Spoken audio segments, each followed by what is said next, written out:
3, 2, 1.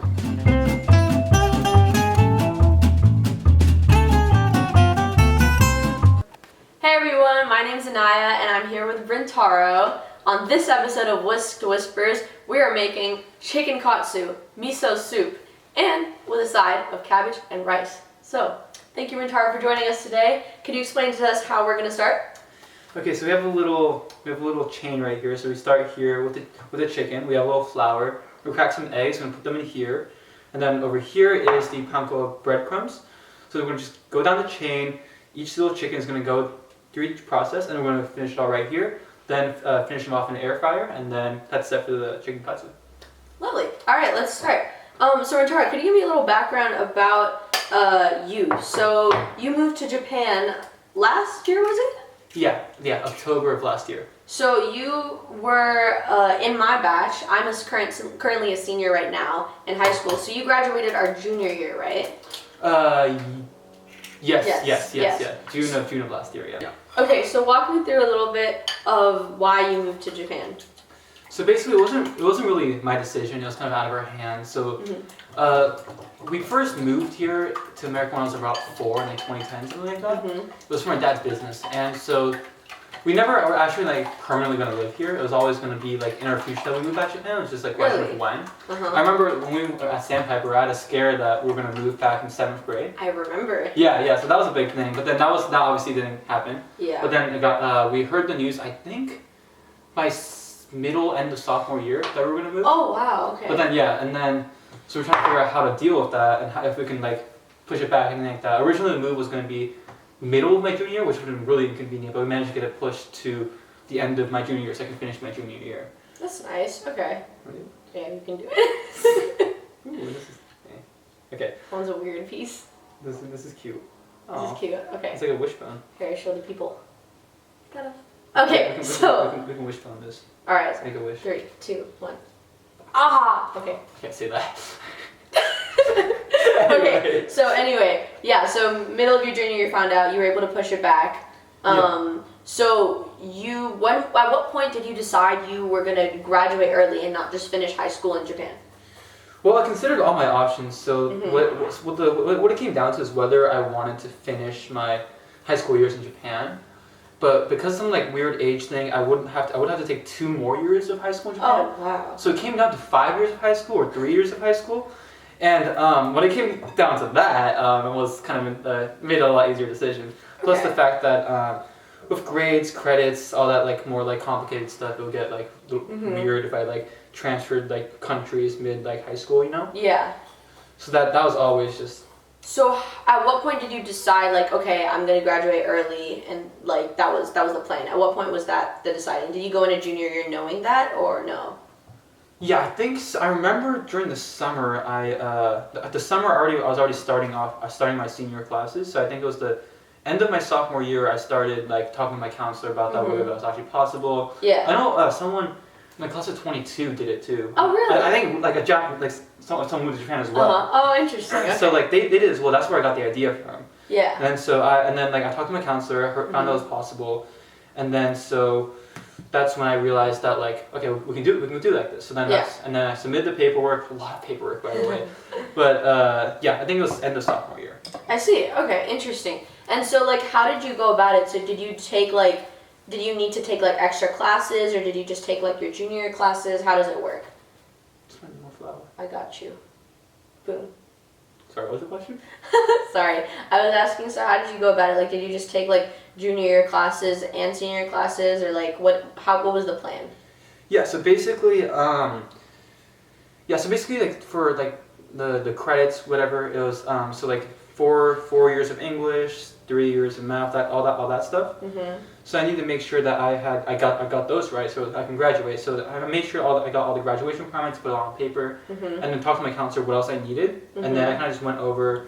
I tried to take as many like regular junior classes as possible because I didn't just want to like go through it the easiest classes possible. I did try and take some harder classes. Yeah. But then what I ended up doing was I took English, I took senior English, I took government, econ, over Silicon Valley High School. So then those were my extra classes, yeah. Oh wow, so you did like kind of double the work almost. in like yeah. a short amount of time. Yeah. That's crazy, but you did it, you know? Yeah, I did, yeah. And so now That's you're doing... That's the fun part. That's the fun part. So now you're doing college apps, well, just finished college apps now, so you kind of just push back. So you took like a kind of a gap year, right? Yeah, it's weird because it's technically a gap year, but I'm still like not decided for college. I'm not like, I was doing college apps until like a couple weeks ago. Mm-hmm. That's always fun, but so yeah, it's kind of a gap year. So now I really have the freedom of gap year because now I finished college apps. Now I just can do whatever I really want. That's nice. This is where the gap year comes in. That's nice. So what do you walk me through? Like, what was the feeling like when you were when did it hit you that it became real? About moving. You know, you grew up with everyone like in our grade from a young age. We all went to the same school since like elementary school. And so what was it like knowing that you were graduating a year early? Sorry, we're getting a little deep here. Yeah, no, that's okay. I kind of at first like avoided telling everyone. I knew about it like end of like mid of sophomore year. I think it was December of sophomore year. I knew at that point. Mm-hmm. Like 2021, I want to say 2021.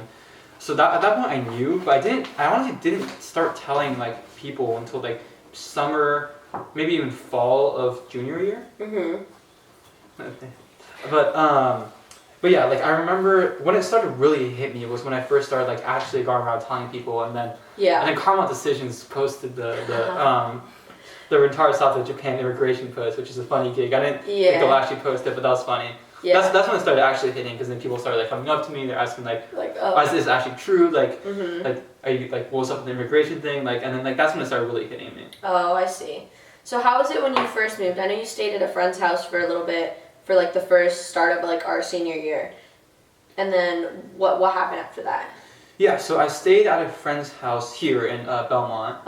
And then I moved, but then I actually moved to Japan in October. And then once that happened, we have an apartment there. It was lived in the Chiba province, but yeah, it took a while to get used to. Had a lot of boxes that I still don't think I've unpacked fully. Really? That my mom still yells at me about. But yeah, that was a kind of a transition. Yeah.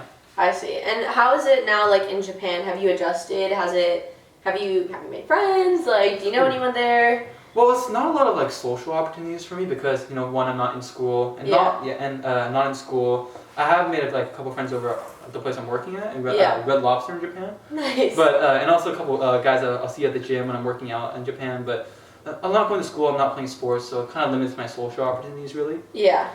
But yeah, so not a lot of social life going on in Japan. I'll say that. Interesting. And you played, what sport did you play again? I played baseball here. You played baseball. Yeah. And so in Japan, are there any like clubs or any AAU teams or whatever? I don't know how it works. Yeah, baseball's a little bit different in Japan just because like how seriously they take it. Like, high school baseball in particular is like basically what like people treat like college football here. Oh wow. It's a big deal. People like blow out their elbows just to like have glory in high school baseball. That's crazy. They have like these national like tournaments, the Koshien, but it's a big deal. But like, am I ready for that? Not really, because they take it. I mean, when I say they, like seriously, like they practice from like sunrise to sundown. Wow. And I mean, like, I love baseball, but I also love free time. Okay. So I've kind of like I haven't really done that much research into baseball. Yeah. I see. Interesting. Okay. No. Yeah. That's cool. And so actually, real quick, do you want to explain to me just what we're doing at this step? Yeah. So basically, right. So you see like this. This is all floured up chicken. And so I'm gonna take this, put in the egg, get it nice and eggified. Eggified. I'll get it covered. It's like if I get it covered in egg enough, it'll like I might need more egg. Okay, I'll get more egg. But it might not be enough for this. But basically, once you get it nice and eggified, it'll be nice and yellow, it'll be nice and sticky. That's when you get the panko in. So then you put it in the panko, it'll get all panko covered. But once, I don't know if this is enough for this one.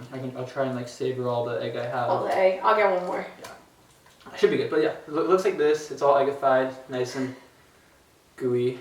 But yeah, I put it in the panko, get it all pankoed, and once you get nice and covered, it'll look like just like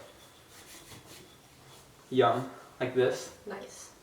It should be all covered. You shouldn't be able to see much of this chicken. It's just all the panko that covers it. I see. And then what's the next step after this? Yeah, once we get all this chicken panko and everything, we'll put all the chicken in the air fryer, and then we'll plate. Yeah. Okay, sounds good. Segue, we need another egg, and this happened. So I've never cracked it with my left hand before, but we're gonna try. Oh, okay. So that it worked. Yay! Oh, I'm sorry, Inaya's kitchen. That's okay. Here, I'll go clean it. All right, so now I'm just gonna whisk this real quick and finish up the last 2 chicken pieces, and then we'll be ready to cook. Hey.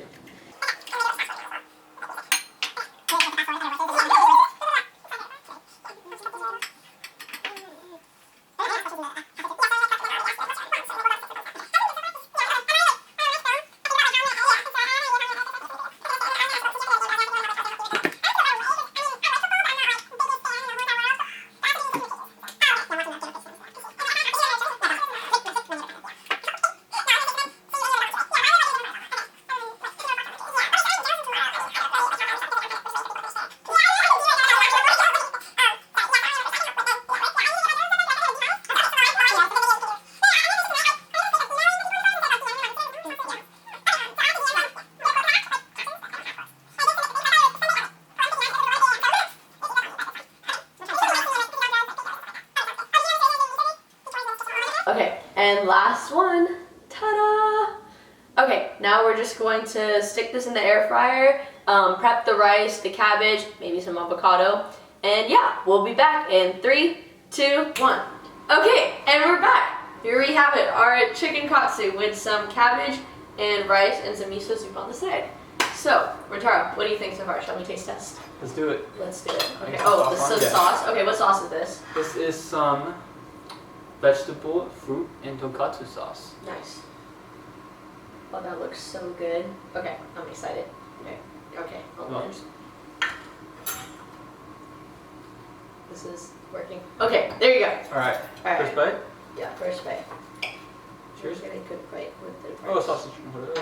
Okay, 3. Cheers. Cheers. Not bad. That's pretty good actually. Oh, yeah. Okay. So, alright, let's get back to it. So, walk me through a little bit. What is the wildest story from Japan that you can think of? Or just a fun story in general? Oh, sorry. So I'm a slow eater. But anyway, what did you say? What is the most wildest story, or just a fun story from your time in Japan so far? Oh yeah. One story that comes to mind was I was learning how to crochet. I was gonna make this beanie, and then so I didn't know how to crochet at all, but it was something I wanted to do in my free time. Okay. So then basically I went to this crochet shop in the city, and there was this one like really sweet grandma who had this crochet shop. Yeah. And it was like this like sweet little like kind of like small like store in the corner, that kind of stuff. Mhm. And so I walk in and I tell her like, look, I'm trying to make this beanie, but like I've never crocheted before. So then like she takes me to the corner of the store and she like teaches me how to like crochet and like Aww. it's like this really sweet moment. She's like teaching me how to crochet, and then I come back a couple weeks later with the like completed beanie, and she's like really proud of me. It was actually really fun. But like she Oh, cute. she was really happy when she saw it, and she posted on her store's Instagram. So that was like that was really sweet. That was a really like fulfilling moment for me. That's nice. Yeah. Oh, that's cute.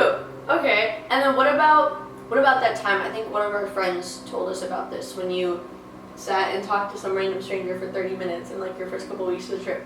What was that? Yeah. So that was I was at the gym. I was just like transitioning to a new gym in Japan, Mhm. and I saw this guy. And I kind of like tried to make conversation with him. It turns out he was a really interesting person, Mhm. and not only because he was super jacked, but also because he went to Colorado Boulder. He was a football player at Colorado Boulder. Then he was a Oh, wow. professional football player in Japan. Oh wow. He just retired this year, and now he's a football coach in Japan. Interesting. And then he's also like, he told me his whole life story, like, for like 30 minutes, just talking. He was a really funny guy, and yeah, Uh-huh. it was a really fun interaction. Nice. All right. Thank you so much for joining us, Rintaro. Do you have any last minute comments or anything you want to give? Yeah, nothing much. Just thanks for having me, and Mr. Reisner, hope your leg gets better. Sorry to hear about your leg, but hope it gets better. All right, thank you, Rintaro. And let's have real quick, Audrey, our camerawoman, come and take a quick test and see what you think. It's a bit much. Sauce. All right, show the people. Can they see it? I can't see Yeah, the preview. what do we think? Good? Okay. All right, we got the Audrey's approval. All right, thank you so much, guys. We'll see you next time. Bye. Yay!